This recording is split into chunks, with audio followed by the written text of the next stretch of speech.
అల్లు అర్జున్ దగ్గర మొదలు పెడితే శేఖర్ మాస్టర్ నేర్పించిన ప్రతి డ్యాన్స్లో శేఖర్ మాస్టర్ కనిపించాడు, అక్కడ హీరో కనిపించాడు, రాకేష్ మాస్టర్ బాడీ లాంగ్వేజ్ కనిపిస్తుంది అక్కడ. ఇప్పటికీ ఇంకో 50 సంవత్సరాలకు కూడా. నువ్వు సుమన్ ఛానల్లో చూడు బిడ్డ, నిరుపమ డ్యాన్స్ పెట్టించింది ఆయన డ్యాన్సు. అక్కడ మనం మైకేల్ జాక్సన్ చూస్తాం భారతదేశంలో, ప్రభుదేవ్ అని చూస్తాం, తర్వాత రాకేష్ మాస్టర్ని చూస్తాం. ఒక ఫోక్ అని కదా నాన్న, కథకలి, భరతనాట్యం, కూచిపూడి. ఆయన నోరు ఇప్పితే గలగలగల పారే గోదావరిలాగా సాహితీ సంపద ఏం చెప్తాడు నాన్న, చాలా ఉన్నాయి కదా. అంత గొప్ప సకల కళా ప్రియుడు, సకల కళా యోధుడు కమల్ హాసన్ అంటాం కదా మనం. ఆయన కూడా ప్రతి 3 నెలలకు ఒకసారి ఒక డిప్లొమా చేస్తూ ఉంటాడు. ఇప్పటికీ డాక్టర్ రాకేష్ మాస్టర్ నిన్న కాక మొన్నటి దాకా చనిపోయే వరకు కూడా శ్రీశ్రీ కవితల్ని నేను ఇచ్చే కొటేషన్స్ మార్క్సిస్టు క్లాసులు నేను మొత్తం గత్యార్థిక భౌతికవాద సంబంధించిన సబ్జెక్ట్ అర్థశాస్త్రం కాల్ మార్క్స్ దాస్ క్యాపిటల్ని దానికి సంబంధించిన డీటెయిల్స్ ఇదే TV9 ఇట్లా లోగడ పెట్టినప్పుడు అవన్నీ ఇస్తుంటే చదువుతూ ఉండేది. పాపం చదువురాని మనిషి కదా. కాల్ మార్క్స్ అనేది 20 సార్లు ఆయన అసలు ఏం చదువుకోలేదా, చదివిండట. 7th వరకు చదివిండట. స్కూల్లో కిటికీలు చూసేట అమ్మ బడికి వచ్చానని వెళ్ళిపోయాడట. ఎక్కడ డప్పు కొడితే చావుల దగ్గరికి అక్కడ పోయేటోడట. డాన్స్ వేసి ఆ బొంగు పిల్లలతో డబ్బులు వస్తే డబ్బులు పట్టుకొని సినిమాకి పోడు. సినిమా చూసిన తర్వాత దాంట్లో ఏంటంటే కత్తి పట్టుకొని చిక్కడు దొరకడు, అందడు ఆగడు ఇట్లాంటి సినిమాలు చూసి ఎన్టీ రామారావు చూడాలని తిరుమల తిరుపతి దేవస్థానం దగ్గర మొదలు పెడితే, తిరుపతి దగ్గర మొదలు పెడితే ఆ కలియుగ వెంకటేశ్వరుడు, తిరుమల తిరుపతి బాలాజీ భగవంతుడు శ్రీరామచంద్రుడు, ఎన్టీ రామారావు దగ్గర పోతూ ఉండేది. ఎన్టీ రామారావు దగ్గర గోడ దగ్గర పిల్లి కూర్చున్నట్టు ఉండేటోడట. ఒకసారి చూసేదట, 2 సార్లు ఏమి నీకేం పని లేదా మమ్మల్ని చూడ్డానికి, మీరు పోవచ్చు అనేదట. అంటే ఆ మాటలు పరవశించిపోయేటాడు. ఆ మాటలు పరవశించి ఆ పైసలు డబ్బులు లేకపోతే బోరు చిలుమ నీరుతో కొట్టి ఆ నీళ్ళు తాగి 3 రోజులకు ఒకసారి షర్టు ఉతికి అట్లా సినిమా పరిశ్రమల్లో ఆయన ఇరుక్కుపోవడానికి ఆయన నెంబర్. ఈరోజు టాలీవుడ్ దక్షిణ భారత సినీ నాట్యాచార్యుడు తెల్లైన సామాన్యుడు కదా, ఆయన నాట్యాచార్యుడు. అయితే ఎందుకు మాటలు అంటుండు, ఎందుకు మాటలు అంటాడంటే చీరని అంగిని చింపుకొని ముఠా మేస్త్రి అంటే మా ముఠా మేస్త్రి అంటే ఇది కదా, చెడుని చీల్చి చెండాడి ఆ డైలాగ్ ఏంది, ఆ భుజాలు ఏంది, ఆ కట్స్ ఏంది, ఏమి ఇట్లా ఉండాలి కదా హీరో అని అనుకునేదట. అక్కడి ఇక్కడికి వచ్చిన తర్వాత, ఎక్కడ నుండి మెడ్రాస్ని ఇక్కడికి వచ్చిన తర్వాత వీళ్ళు నానాగా చాట్లు పడి నానా పద్ధతులు పడి ఈరోజు జార్జ్ ట్రై ఉన్నాడు మన అమెరికాలో. పోలీసులు మెడ మీద కాలేసి తొక్కి చంపినా తెలుసు కదా. ఇక్కడ భారతదేశంలో అంబేద్కర్ దగ్గర మొదలు పెడితే ఇప్పటి వరకు మాలామోదికులు ఎంత దుర్మార్గంగా అస్పృశ్యతో చూస్తాను ఇప్పుడు కూడా మన ధర్మశాస్త్రంతో. సేమ్ మన తెలుగు అంటే మనం ఒరిస్సా వాళ్ళు ఇక్కడ ఇటుక బట్టిల్లోని చూస్తాం కదా చిన్న చిన్న పాకలలో, అంతకంటే దరిద్రంగా చూస్తారట. ఎవరు చూస్తారు? తమిళియన్స్ మన తెలుగు వాళ్ళని. అక్కడ పడరాని బాధలు పడి ఇక్కడికి వచ్చిన తర్వాత, తెలుగు ఇండస్ట్రీ వచ్చిన తర్వాత, ఎన్టీ రామారావు వచ్చిన తర్వాత, నాగేశ్వరరావు గారు వచ్చిన తర్వాత, చిరంజీవి వచ్చిన తర్వాత మీరు రాండి అంటే వాళ్ళకెందుకు కోట్ల రూపాయలతో వచ్చి షిఫ్ట్ అయ్యారు. వాళ్ళకి నడిచేది వీళ్ళు ఇక్కడికి వచ్చిన తర్వాత ఒక్కడు కాక ఒక్కడు మెగాస్టార్ లేడు, సూపర్ స్టార్, ఏ స్టార్ లేడు పట్టించుకునే లెక్క లేదు. అరే పిచ్చోళ్ళు అయిపోయినమ్మా, దొంగలు అయిపోయినమ్మా, తిండి లేక రోడ్ల మీద పడుకున్నారమ్మా, పోలీసులు లాఠీ చార్జ్ చేస్తే తలకాయలు బలి రక్తం తిండి లేక నానా రకాల కష్టాలు పడ్డారు. వీళ్ళంతా పోయి డాన్స్ కోసం వస్తే వాళ్ళు అక్కడ మొత్తం తమిళియన్స్కి ఇవ్వడమే అవకాశం. అరే మేము తెలుగు వాళ్ళం కదా, వాళ్ళని నమ్ముకునే కదా వచ్చాను, మేము నమ్ముకొని వచ్చాను కదా. అడగడం, ప్రశ్నించడం, 2 4 అన్నందుకు తీసుకుపోయి జైల్లో వేసేస్తాడు అంటాడు మహాకవి శ్రీశ్రీ. అట్లా ఉన్న మాట చెప్తే ఉలికెక్కువ, ఆ మాట పంచింగ్ డైలాగులతో చెప్తే వీళ్ళకు ఉలికెక్కువ. స్క్రిప్ట్ ఎవడో రాసిన స్క్రిప్ట్ మాటలు నువ్వు డైరెక్ట్ కూడా మాట్లాడు. సినిమా షూటింగ్ తర్వాత డబ్బింగ్ థియేటర్ పోయి మాట్లాడాల. 1కి 20 సార్లు స్క్రిప్ట్ అది ఎడిటింగ్ చేయాల.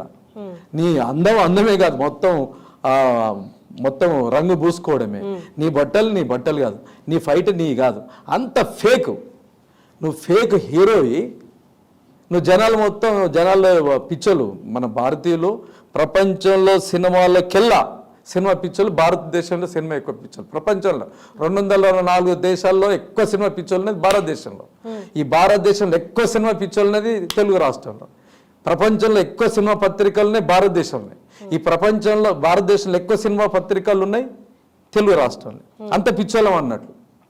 అందుకొరకే అంటూ ఉంటారు, రే మీ అమ్మ నాన్నరా మీ హీరోలు వాళ్ళంతా ఫేక్ గాన్లు. ఆయనకు ఆపరేషన్ అయ్యి పురుగులు పడి చీము గారుతుంటే 70 రూపాయలతో వచ్చేసి 70 లక్షల రూపాయలు పంచిండమ్మా డబ్బులో.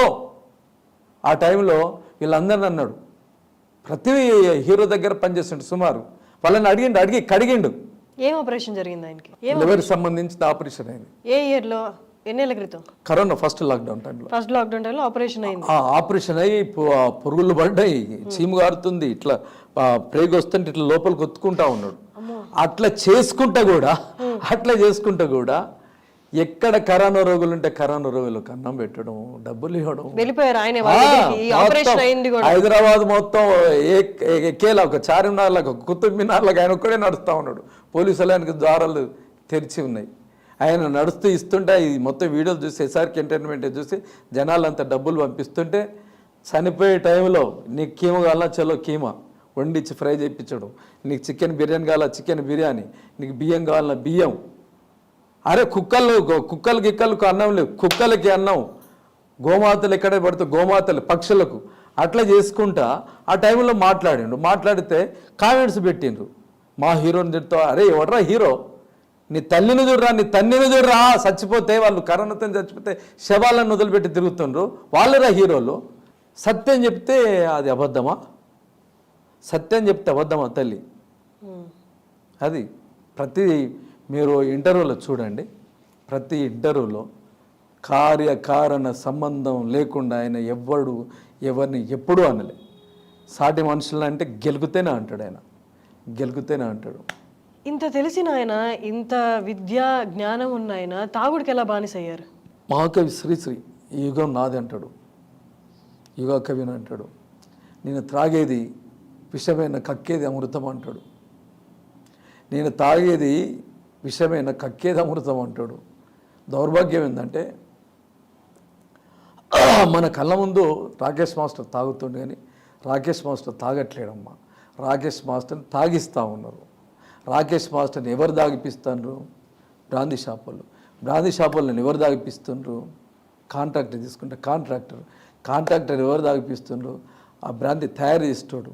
ఆ బ్రాందీ తయారు చేయడానికి అవకాశం ఇచ్చింది ఎవడు? ప్రభుత్వమే జనాలను తాగి తందానలాడి 9 గంటల వరకు తాగు, 10 గంటల్లో తాగు, ఇప్పుడు 12 గంటల వరకు తాగు. కానీ డ్రైవింగ్ చేస్తే మాత్రం పట్టుకుంటా ఉంటారు. తాగిపించేది వాళ్ళే, పట్టించుకునేది వాళ్ళే. ఇంకొక విషయం చెప్పాలి బిడ్డ, ఈ దేశంలో తెలుగుగల బిడ్డలు, ప్రశ్నించే బిడ్డలు, పోరాడే బిడ్డలు, ఇట్లాంటి వాళ్ళంతా కనిపిస్తే కాల్చివేత, ఎన్కౌంటర్లు. అది మార్క్సిస్ట్ ఐడియాలజీ ప్రకారం ఆవేశపూర్వకంగా తుపాకీ పడితే ఎన్కౌంటర్ చేసి పడేస్తారు. ఇప్పుడు నిన్న హరిగోపాల్ లాంటి వాళ్ళు, ఇంకా మిగతాళ్ళు వీళ్ళని ఏం చేస్తారంటే దేశద్రోహం కింద, రాజద్రోహం కింద తీసి లోపల పడేసేస్తారు. ఇంకొక తేడొచ్చిందనుకో మఫ్టీలో వచ్చి పోలీసులు మర్డర్ చేసి పడేస్తారు. ఇంకొక తేడొచ్చిందనుకో ఆ పాలక పార్టీలో వచ్చి ఏం చేస్తారంటే వేసి పడేసేస్తూ ఉంటారు. ఈ రక్తం చిందకుండా బిడ్డ, రక్తం చిందకుండా వాడిని చంపి పడేయాలంటే మత్తు గమ్మత్తుగా చిత్త అయిపోతాడు. మందు ఎక్కడ పడితే అక్కడ పిచ్చలై ప్రభుత్వం షాపులు పెట్టట్లే. ఇట్లాంటి తెలుగుల బిడ్డలు, ఇట్లాంటి ప్రగతిశీల ప్రజాతంత్ర ఉద్యమ భావాలతోటి ప్రభుత్వం ఈ దుష్ట సమాజాన్ని ఏలుతున్న దోపిడిదారులు, భూస్వాములు, విదేశీ సామ్రాజ్యవాదులు వాళ్ళ దోపిడిని ప్రశ్నించకుండా ఉండడానికి, మత్తు జల్లడానికి ఇది ఒక పెద్ద రాజకీయ గమ్మత్తు, ఎత్తుగడ బిడ్డ. దాంట్లో అంతర్భాగంగా ఈయన చిత్త అయిపోయిండు. మనిషి కదా, మనిషి ఆకాశం ఊడిపడలేదు కదా, ఆ పరకు కూడా బలహీనత ఉంటుంది. తాగడానికి చాలా చాలా కారణాలు ఉంటాయి, అంతర్గత కారణాలు ఉంటాయి. శరీరం బాగలేక ఓదార్పు, నిట్టూర్పుకు, లేదా సంసార సంబంధమైన, లేదా ఇతరితర మానసిక సంబంధమైనవి ఉంటాయి. వాటిని తట్టుకునే శక్తి సామర్థ్యం కొంతమందికి ఉంటుంది, కొంతమందికి ఉండదు. అట్లా మీరు చెప్పారా ఆయనకి తాగొద్దని? చెప్తాం. మీ పరిచయం అయిన తర్వాత చెప్తాం, రోజు చెప్తాం. ఏమంటారు ఆయన? రోజు చెప్తా. రోజు చెప్పే క్రమంలో అస్సలు తాగొద్దని గుంజుకున్నాను అనుకో, నా దగ్గర నుండి దూరం అయిపోతాడు. దూరం అయిపోయిన తర్వాత ఆయనకున్న ఇప్పుడున్న ప్రత్యేక పరిస్థితుల్లో ఆయన బ్రతకడు. 3 సంవత్సరాలు బ్రతికే సీన్ లేదు. మేము ఆయనని బ్రతికించాలా, ఆయనతోటి సినీ కార్మిక వర్గానికి, ఆయనతోటి శ్రామిక పోరాటాల్లో ఒక నాయకుడిగా మలచాలా. 2, 3ది వాళ్ళ కుటుంబంలో కలపాలనే తాపత్రయం. ఇదంతా మేము ఒక పథకం, వ్యూహం ప్రకారము ఆయనను మెల్లమెల్ల మార్పు తీసుకొచ్చే ప్రయత్నం చేసినాం. క్రానిక్ డిసీజ్ తోటి సఫర్ అవుతుండే కనుక అయిపోయింది.